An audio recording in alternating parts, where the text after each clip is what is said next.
은혜가 있기를 바랍니다. 말씀을 읽었지만 마음이 편하지 않을 것 같은데요. 그 내용은 뭐 이따가 다시 또 점검하지만 그런 거예요. 이따가 전쟁하러 나갈 때 하나님 앞에 소원합니다. 하나님, 이 전쟁 이기게 하시면 우리 집에서 제일 먼저 나오는 사람 번제물로 드리겠습니다. 세상에 전쟁에서 이기고 집에 가보니까 집 앞에서 딸이, 무남 동료 딸이 소고를 추며 춤추며 나오고 있는 거예요. 그러니까 이따가 울면서 이 녀석아 이게 도대체 무슨 일이냐, 너는 나에게 참 근심거리가 되는도다. 내가 하나님께 소원했는데 어떻게 해야 되겠냐, 그러니까 딸이 하는 이야기가, 하나님께 소원했습니까? 지켜야지. 세상에 또 이게 또 딸이 도대체 무슨 이런 딸이 다 있는가 모르겠어요. 그러니까 딸이 하는 말이 내 여자 다른 친구들과 함께 산에 가서 한 2달만 있다가 올 테니까 그때 일을 행하소서 하고 이제 아버지가 그대로 했다. 이해가 됩니까? 이해가 안 되죠. 이건 기독교적인 정신이 아니죠. 여러분, 기독교에 이런 기독교가 없습니다. 그러니까는 이제 이게 헷갈리는 거예요. 이 문제가 좀 이따가 점검하도록 하고요. 먼저 또 지난주의 말씀을 좀 돌아보도록 합니다. 구호했죠? 네, 늘 헷갈립니다. 구호했는지 안 했는지. 네. 암몬의 왕은 내 땅 돌려둬 그럽니다. 내 땅 돌려 달라 그럽니다. 그러니까 이따가 무슨 말이냐, 그게 어떻게 너희 땅이냐라고 말하면서 여러 가지 이제 이야기를 하잖아요. 무슨 말이냐면 이 땅은 하나님이 주시는데 뭘 땅을 달라 그러냐라는 말과, 너희들이 발락보다 대단하느냐, 너희들 발락한테도 안 되는 것들이 말이야, 우리가 발락까지도 아무것도 아닌, 이게 저주하려고 했지만 하나님께서 축복하게 한 그런 놀라운 능력도 하나님께서 있기 때문에 너희들 발락한테도 안 되는 게 까불고 있어, 뭐 이런 이야기도 하다가 마지막에는 이 땅을 이미 너희들 땅이 아니지 300년 됐다. 300년. 그 300년 전의 이야기를 지금 땅 내 나라 가는 말이 되냐, 뭐 이런 이야기를 한 겁니다. 이렇게 입다는 대단한 용기를 가지고 이제 이 암몬 자손과의 싸움을 이제 오늘 시작한다, 뭐 그런 이야기입니다. 그러면서 이제 지난주에 우리가 입다가 이렇게 담대하게 말할 수 있었던 원인 이제 2가지 이야기를 했었어요. 하나는 뭐냐면 27절에 이렇게 이제 이야기했어요. 보면 원하건대 심판하신 여호와께서 오늘 이스라엘 자손과 암몬 자손 사이에 판결하게 하옵소서, 이렇게 말한 거죠. 뭐냐면 심판이라는 이 단어가 아주 중요하다 그랬어요. 원하건대 심판하시는 여호와께서, 당시에 우리가 알고 있는 사사라고 하는 말, 그 사사라는 말은 재판관입니다. 판단을 내리는 사람, 판결, 심판하는 사람. 그래서 사사기라는 말은 그냥 심판자 이 말이거든요. 심판하는 사람. 그러니까 성경에 많은 심판하는 사람들이 나오잖아요. 이 사사기에. 그런데 입다가 이렇게 말한 거예요. 입다 본인이 사사인데 하는 말이 진짜 사사, 진짜 판단하는, 진짜 심판하는 분은 하나님입니다라고 이야기한 거예요. 괜찮은 믿음이죠, 그렇죠? 예. 어디 가는가? 하나님이 당회장이신 교회, 담임 목사님인 교회, 그런 교회가 있던데요. 예, 이상해요 그런 건. 하나님께 그게 말이 맞나? 저는 사실 동의하기는 어렵고요. 그런 말을 하나님께서 우리에게 맡기시고 우리가 세워가야 할 이제 그런 거니까요. 이런 것도 있죠. 하나님이 사장님인 회사, 하나님이 회장님이신 회사, 그런 데가 있어요. 그래서 회장실을 따로 두고 있어요. 하나님.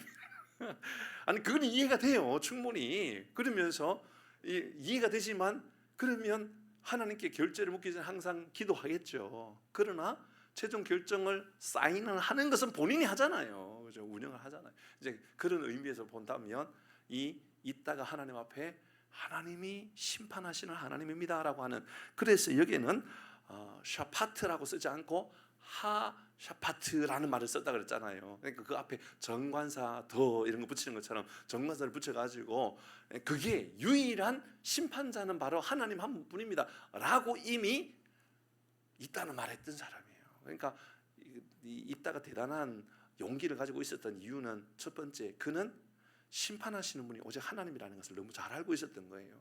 믿음 괜찮은 거예요? 믿음 별로인 거예요? 괜찮죠, 그죠? 제가 이렇게 여쭤보는 건 이유가 있어서 여쭤보는 거예요. 이러면 이따위 신앙이 좀 이상한 신앙입니까? 괜찮은 신앙입니까? 괜찮은 신앙이죠, 그죠? 예. 여러분이 만약에 여러분의 삶에 하나님, 저희 모든 재산권은 하나님께 있습니다. 괜찮은 신앙이에요? 나쁜 신앙이에요? 괜찮은 신앙이죠, 그죠? 그렇지만 그렇게 실제로 완전히 살아가는 건 어렵다 싶다? 나의 모든 재산권 하나님께 있으니까 하나님께 다 드리고 사세요. 쉬워요? 어려워요? 어려워요, 여러분. 굉장히 어려운 문제예요, 이게. 여러분 자녀는 누구 겁니까? 말로만이잖아요. 삶으로는 잘 안 되잖아요, 이게. 그죠? 막 소유권 있잖아요. 왜? 소유권. 나에게 소유권 있는 것처럼. 그래서 내가 옛날에 너한테 한 게 얼만데, 내가 너한테 투자한 게 얼만데, 본전치기라도 해야지, 막 이런 생각들. 잘못된 생각이죠, 그죠? 다 잘못된 생각이에요. 이게 하나님의 자녀고 하나님이 우리에게 위탁하셨다라고 여긴다 그러면 전적으로 하나님 알아서 하셔야 됩니다. 우리가 그렇게 살아가는 게 보통 어려운 일이 아닙니다. 그러면서 이제 두 번째 했던 게 뭐냐면, 이따가 안본자손과 대화에서 계속해서 반복해서 나온 게 점령 이야기 했었던 거 기억하세요? 점령. 이 점령했다 계속해서 말을 해요. 뭘 점령했다라는 거예요? 땅이잖아요. 땅. 그러니까는 이 딸을 통하여 암몬 자손에게 보여주었던 것은 하나님의 잃어버린 땅을 잘 보수하고 지킬 책임이 그리스도인에게도 동일하게 있다, 그 말이죠. 예를 들어서 우리 교회도 주일학교를 잘, 권사님 너무 감사해요, 그렇게 기도해 주셔서. 앞으로도 여러분 대표기도 하시는 분들 다 기억하셔야 돼요. 이제 주일학교 다음 세대를 위하여 기도할 때마다 좀 해주세요. 아시겠죠? 대표기도 하시는 분들 아시겠죠? 다음 주 대표기도 제가 확인해 보려고 그래요. 장로님들도 마찬가지고 기도하실 때마다 하나님 우리 교회 다음 세대 하나님 목숨 걸고 살리게 해주십시오, 이렇게 하셔야 돼요.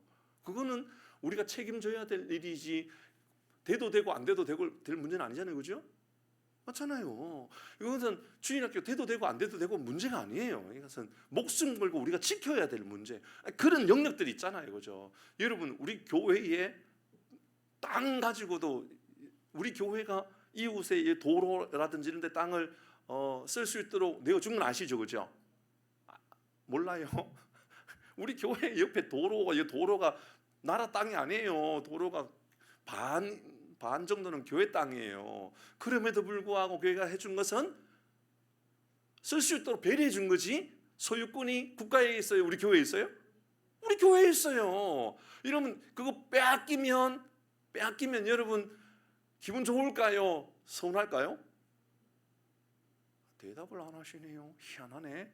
괜찮겠어요? 그래도? 여러분의 땅이라면 괜찮겠어요? 가만히 있겠어요? 여러분 땅이라면요?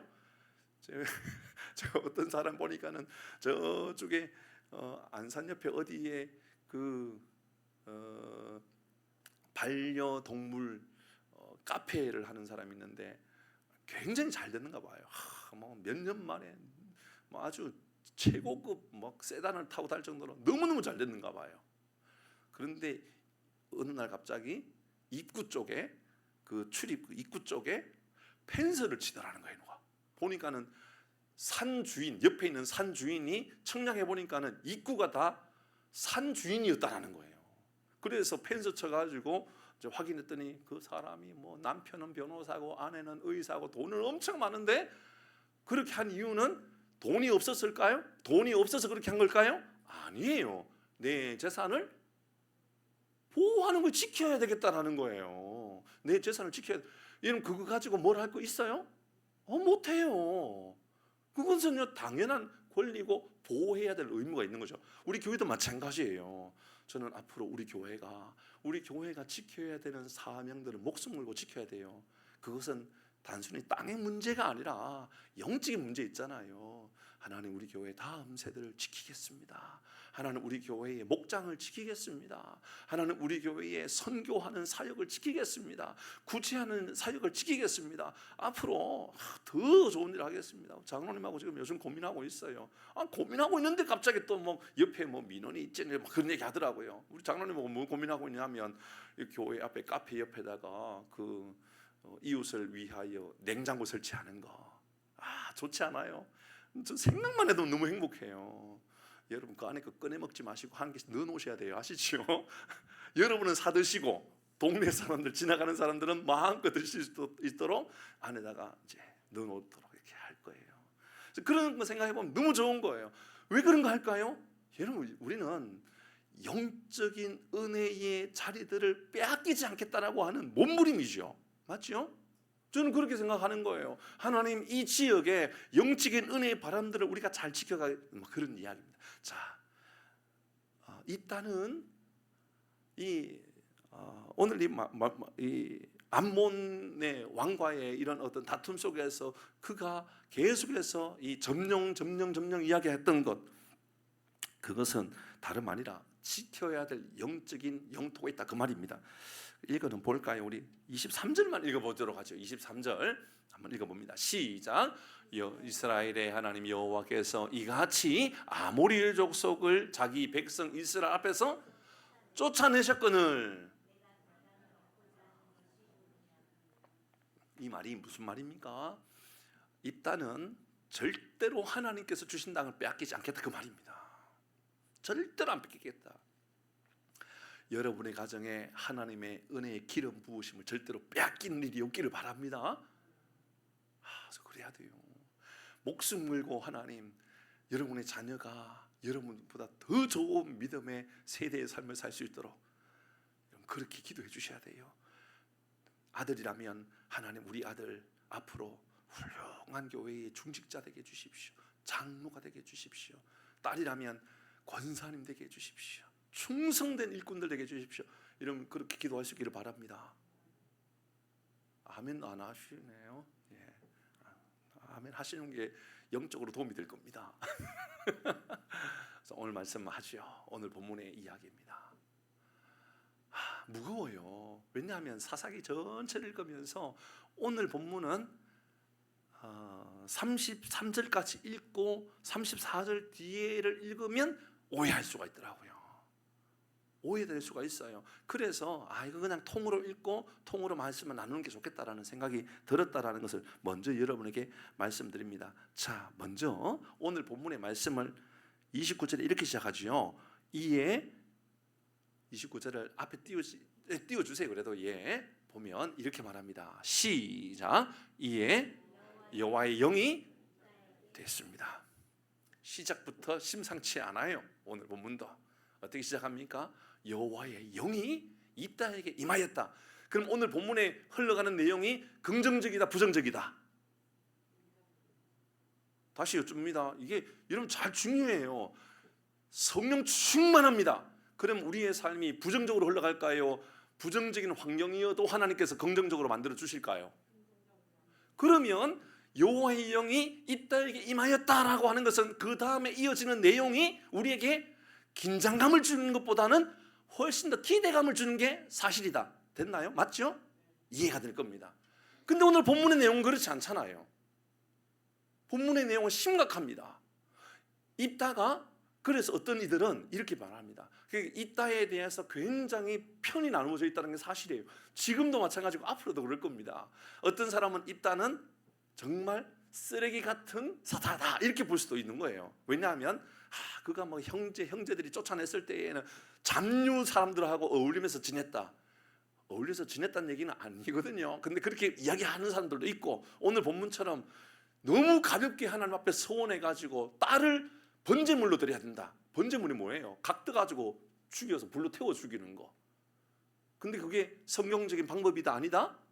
절대로 아닌 거예요. 그러면 오늘 본문의 말씀을요 우리가 다시 깊이 생각해 봐야 될 게 너무 많은 거예요. 이게 보통 어려운 문제가 아니죠. 그래서 사사기 전체를 묵상하면서 오늘 본문의 말씀이 가장 어려운 해석, 어려운 이해가 될 수도 있겠다라는 생각이 들었습니다. 하지만 여러분 그렇게 어렵지 않을 거니까 잘 한번 따라와 보시길 바랍니다. 먼저 여러분에게 여호와의 영이 입다에게 임하였다라고 하는 것은 이 말씀 안에서 앞으로 흘러갈 내용들은 부정적인 내용이 아니라 긍정적인 교훈을 우리에게 주고자 하시는 하나님의 계획함이 있다라고 하는 것을 먼저 저는 마음에 새기게 되었습니다. 자, 이따가 하나님께 서원합니다. 주께서 과연 암몬 자손을 내 손에 넘겨주시면 내가 암몬 자손을 다 무찌르고 평안히 돌아오게 될 텐데 그때 누구든지 내 집 문 앞에서 나를 영접하면 그 사람을 바로 여호와께 드리겠습니다. 번제물로 드리겠습니다라고 했습니다.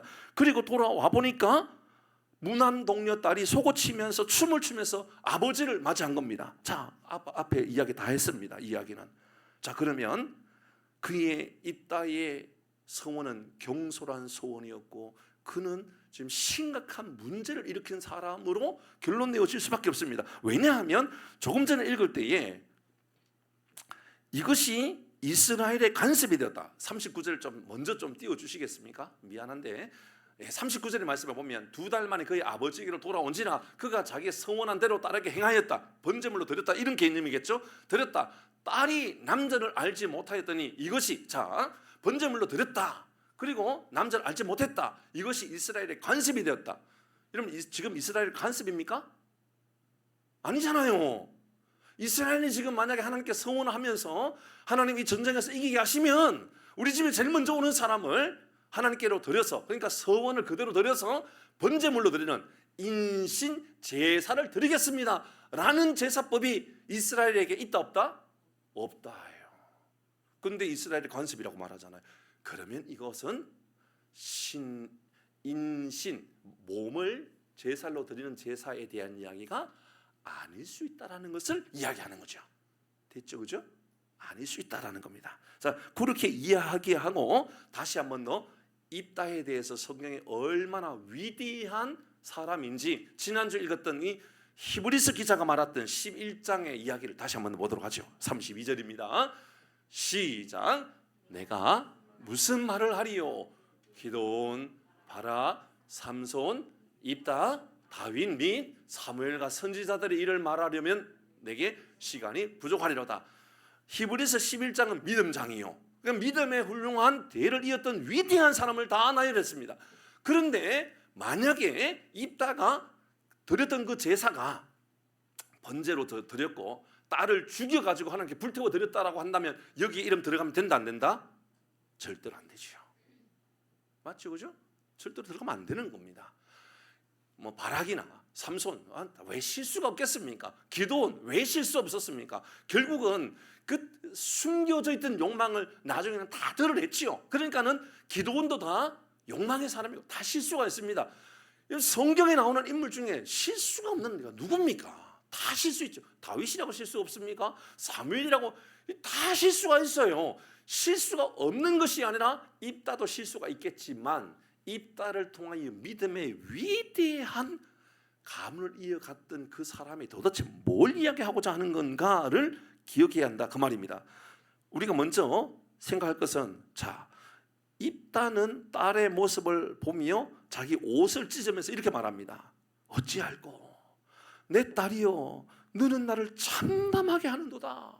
어떻게 해야 될지 모르겠다 이렇게 말합니다. 이를 돌이킬 방법이 없다. 그런데요 도리어 딸이 입다를 위로합니다. 여기서부터 수상합니다. 입다가 위로합니다.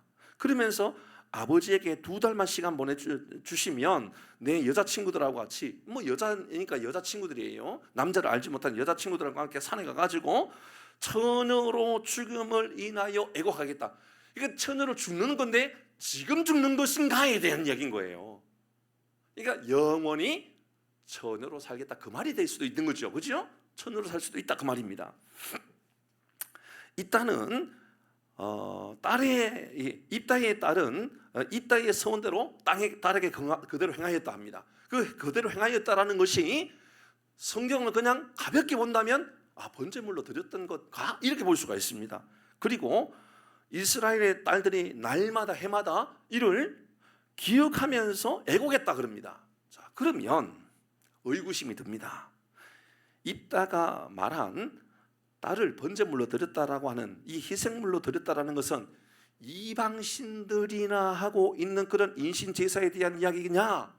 아니다라는 겁니다. 아니다.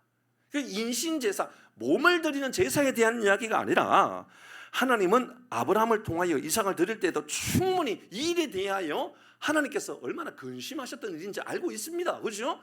그리고 하나님께서 인신제사를 허용하신 겁니까? 아니잖아요. 이를 위하여 양을 예비하심으로 인신제사, 몸을 드리는 제사를 하나님 허용하고 있는 것이 아니라는 것을 알고 있습니다. 하나님은 양을 이미 준비하셔서 인신제사를 허용한 것이 아니었습니다. 그렇다면 오늘 본문에 입다가 딸을 번제물로 드리겠다라는 것은 몸을 하나님께 불태워 드리겠다는 것이 아니라 평생토록 하나님의 제단에서 처녀로 살면서 성전을 관리하고 성전의 예배자로 성전을 돌아보며 성전을 봉사하는 사람으로 내 딸을 보내겠다라는 말이 될 수도 있는 거죠. 이해가 되죠? 그죠? 번제물로 드린다는 것은 하나님 앞에 내 몸을 드린다라는 개념으로 본다 그러면 그 몸을 드린다는 것이 단순히 육신을 불태워 드리는 것이 아니라 성전에서 영원히 살도록 성전 사람이 되도록 그렇게 하겠다라는 것입니다. 왜 우리는 이렇게 이해할 수 있느냐 하면 이런 이야기가 여기에 처음 이야기가 아니기 때문에 그렇습니다. 훗날 사사기가 끝나고 나면 그 다음으로 넘어가는 게 이제 사무엘 상하가 등장하지요. 사무엘 상하가 시작할 때 사무엘상 첫 번째로 딱 등장하는 사람이 누구냐 하면 사무엘이죠. 사무엘. 그러니까 사사의 마지막 사사라고도 보는 사람이, 그리고 선지자의 시작이 바로 사무엘이라고 보는 사람이 많이 있는데요. 사무엘을 한번 생각해 보십시다. 한나가 자녀가 없었습니다. 그죠? 너무 고통스러웠습니다. 너무 힘들었습니다. 자기도 자녀가 있었으면 좋겠는데 하나님 자녀를 안 주시는 겁니다. 어떡합니까? 그래서 하나님께 기도합니다. 만약 하나님 내게 자녀를 주시면 하나님께 드리겠습니다. 그 드리겠다라는 것은 번제물로 각떠서 드리겠다라는 겁니까? 성전에 영원히 머물면서 성전을 섬기는 사람으로 세우겠다라는 겁니까? 성전을 섬기는 사람을 의미하는 거겠죠. 그러니까 입다가 딸을 드리겠다라고 하는 것은, 번제물로 드리겠다라는 것은 의미적으로 본다면 하나님의 성전에 영원히 성전을 섬기는 사람으로 내가 드리겠습니다라는 말이 되는 거죠. 왜냐하면 이것은 지금도 여전히 이스라엘의 관습 아래에서 영원히 섬기는 사람들이 존재하기 때문이라 볼 수 있는 겁니다. 사무엘 말씀 볼까요? 사무엘상 1장 11절 말씀입니다. 같이 있습니다. 시작. 서원하여 이르되 만군의 여호와여, 만일 주의 여종의 고통을 돌보시고 나를 기억하사 주의 여종을 잊지 아니하시고 주의 여종에게 아들을 주시면 내가 그를 평생의 그를 여호와께 드리고 삭도를 그의 머리에 대지 아니하겠나이다. 성전에 드리겠다, 이 말이 될 수 있는 거죠. 여호와께 드리고, 이 말이 번제로 드리는 것처럼 성전을 섬기는 일로 드리겠습니다, 이 말이 될 수 있는 겁니다. 20절입니다. 시작. 한나가 임신하고 때가 이름에 아들을 낳아 사무엘이라 이름하였으니 이는 내가 여호와께 그를 구하였다 함이라. 그래서 사무엘이 얻게 되었습니다. 28절입니다. 시작. 그러므로 나도 그를 여호와께 드리되 그의 평생을 여호와께 드리나이다 하고 그가 거기서 여호와께 경배하니라. 아멘. 그러면 입다가 드렸던 딸에 대한 이야기, 그것은 번제물이라고 하는 그냥 문자적인 의미, 그러니까 사람을 죽여서 그건 성경의 제사법이 아닌데 그렇게 말하는 것은 아마도 이 입다가 내 딸을 영원히 하나님의 성전을 섬기는, 그러니까 그렇다 그러면 딸이라 할지라도 내 아버지가 나를 죽인다라는 것이 아니라는 것을 안다 그러면 아버지 제가 한 2달만 산에 갔다가 와가지고 아버지가 원하는 대로 제가 성전에 가서 영원히 섬기겠습니다 라고 말할 수 있는 것이 가능하게 되지요. 그렇죠? 그렇지 않다 그러면 딸이 산으로 도망가 버리죠. 어떻게 견딥니까? 이것을 알고 어떻게 같이 살 수 있습니까? 자, 그렇게 이해할 수가 있을 겁니다. 근데 우리는 자, 여기까지 말씀을 묵상하면서 다시 원점으로 돌려야 됩니다. 너무 중요한 이야기였죠, 금방 이야기가. 그죠? 그러니까는 이 입다가 했던 서원에 대하여 경솔했니 어쩌니 딸을 드리는 것이 맞니 어쩌니 이 모든 것들이 너무 주목하다 보니까 문제가 생깁니다. 뭐냐 하면 어떤 문제가 생겼냐면 여기서 우리는 입다의 서원이 바른가 아닌가 그건 오늘 본문의 교훈이 되어오면 안 되거든요. 여기서 우리는 엄청난 함정에 빠질 수 있는 겁니다. 왜냐하면 오늘 본문이 입다가 그 딸을 드리는 것, 전쟁을 서원하고 하는 것, 이 모든 문제가 오늘 본문의 내용의 핵심의 내용이 되면 안 되는 거예요. 진짜 핵심이 되어야 되는 것은 다시 돌아가야 됩니다. 다시 돌아갑니다. 오늘 본문을 읽었던 그 말씀 그대로 첫 구절의 말씀을 보도록 하지요. 29절의 말씀 다시 좀 띄워주시죠. 같이 읽겠습니다. 시작.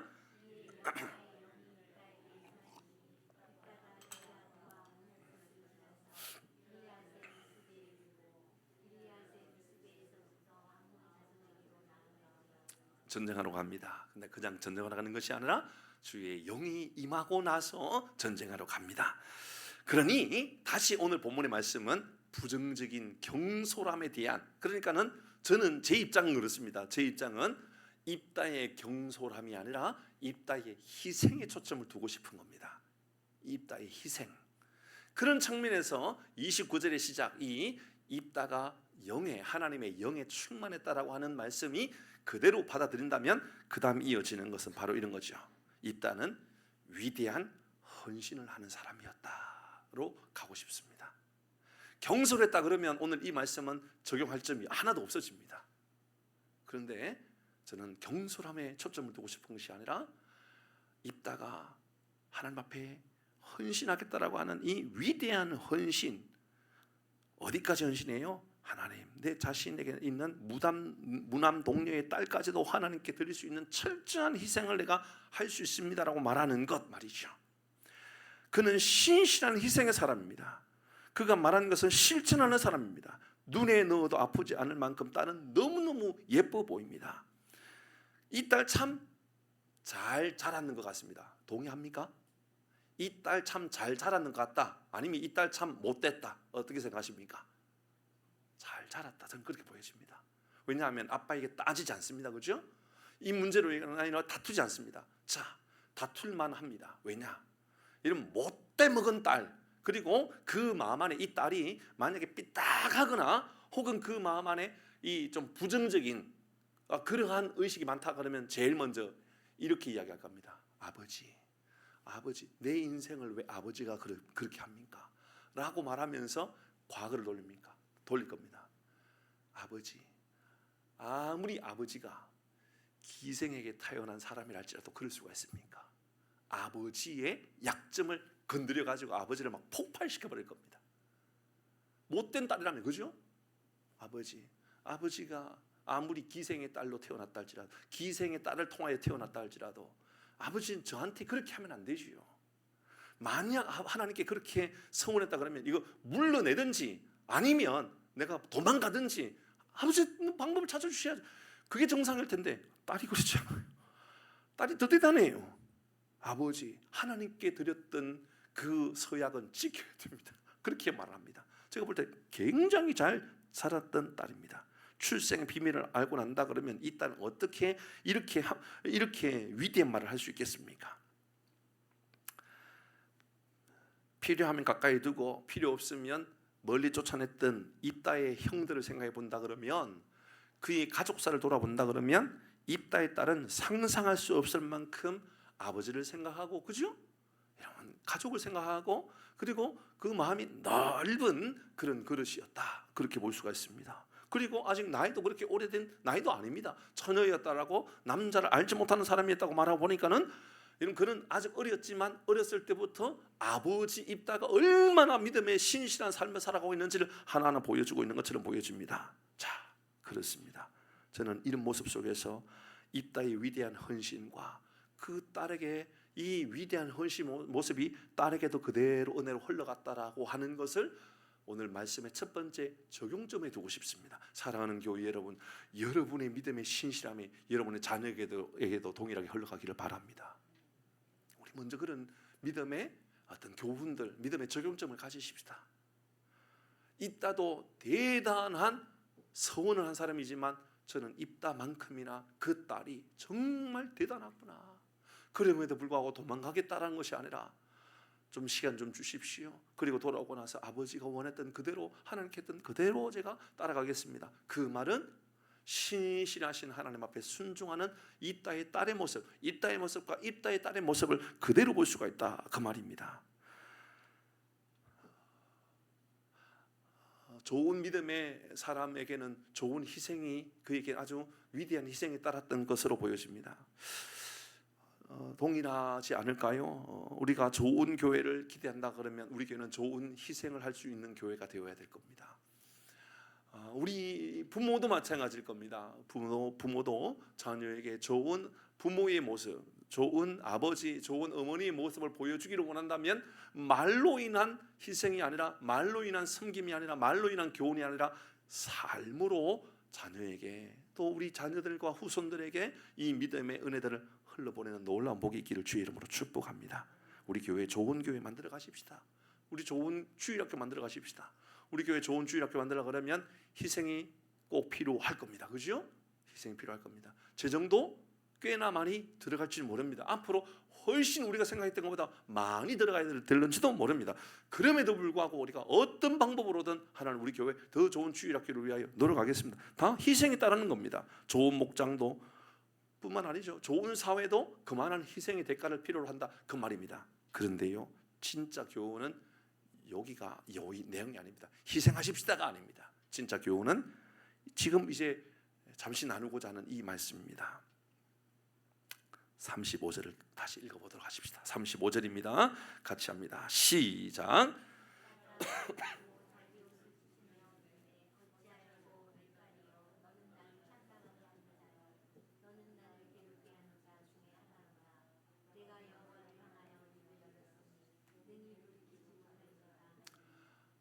입다가 이를 보고 자기 옷을 찢으면서 어찌할꼬 내 딸이여, 너는 나를 참담하게 하는도다, 너는 나를 괴롭게 하는도다 라고 말을 하고 있습니다.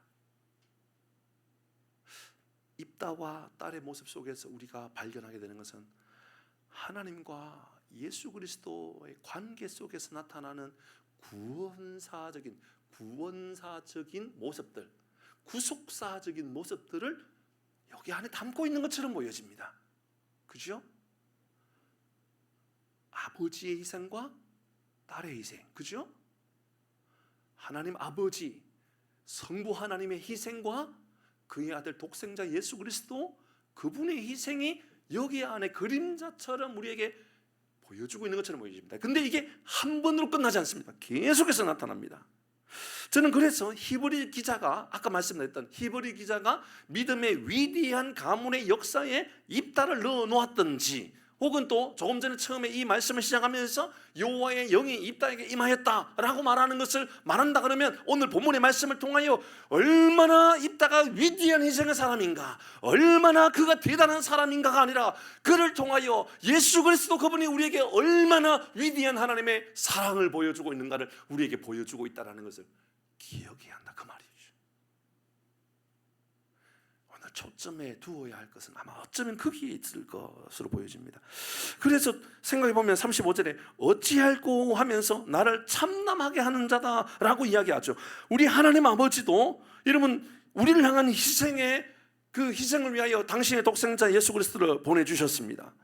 이것은 하나님 아버지에게 있어서 독생자를 우리에게 주시는 것이기 때문에 참으로 참담하기 그지없는 일입니다. 어쩌면 예수님께서 십자가에 돌아가실 때에 휘장만 찢어진 것이 아니라, 잘 생각해 보십시다.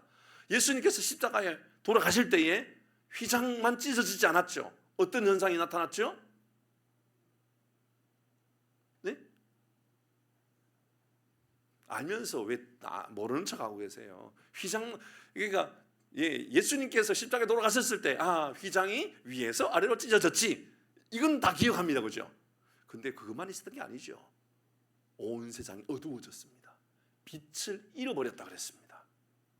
또요, 땅에 지진이 일어났습니다. 막 흔들어 버렸습니다. 바위가 터져버렸다 그랬습니다. 당시 뭘 의미하는 걸까요? 예수님의 죽으심 앞에 세상이 어두워지고 지진이 일어나고 바위가 터져버렸다는 것은 하나님 아버지 예수 그리스도, 독생자 예수 그리스도, 성자 예수 그리스도의 아버지, 성부 하나님 아버지의 참담함을 여러분 자연 만물을 통하여 드러내고 있는 것 아닐까요?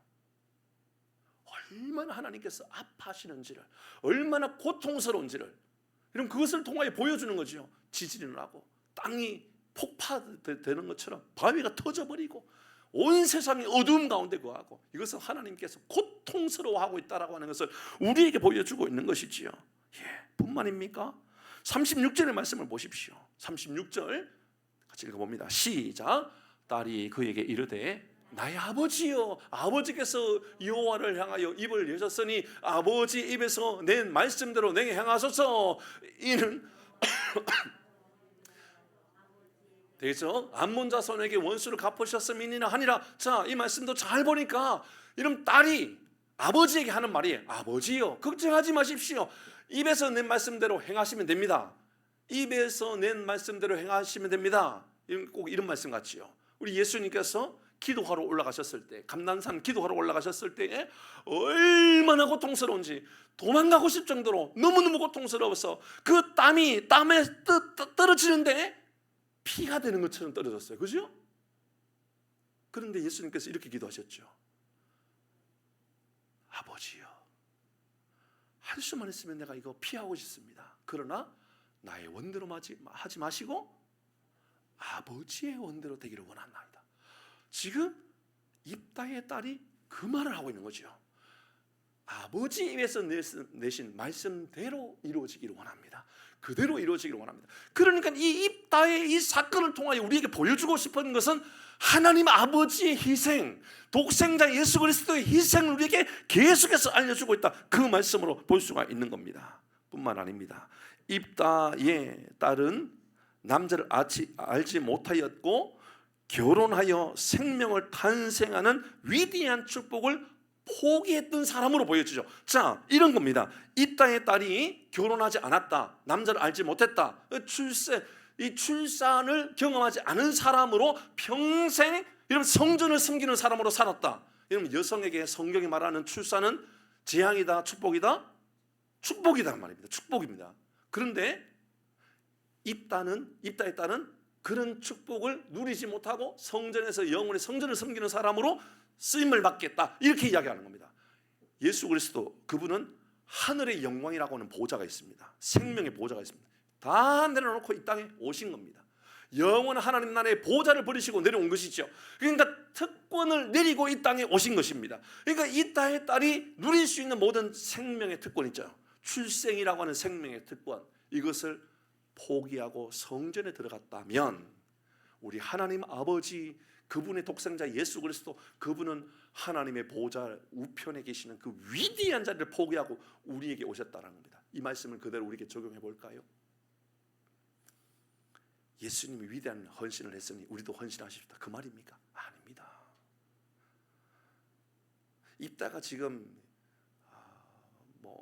그게 경솔했던, 어쨌든 위대했던 그가 헌신을 했으니 그만큼 위대한 서원을 했으니 우리도 그런 서원의 삶을 살아갑시다, 그게 교훈입니까? 아니죠. 오늘 본문을 통하여 우리에게 한마디 남길 말씀 있다 그러면 하나님은 오늘 본문의 말씀을 통하여 우리를 너무너무 사랑하신다는 것을 보여주고 있다, 그 말입니다.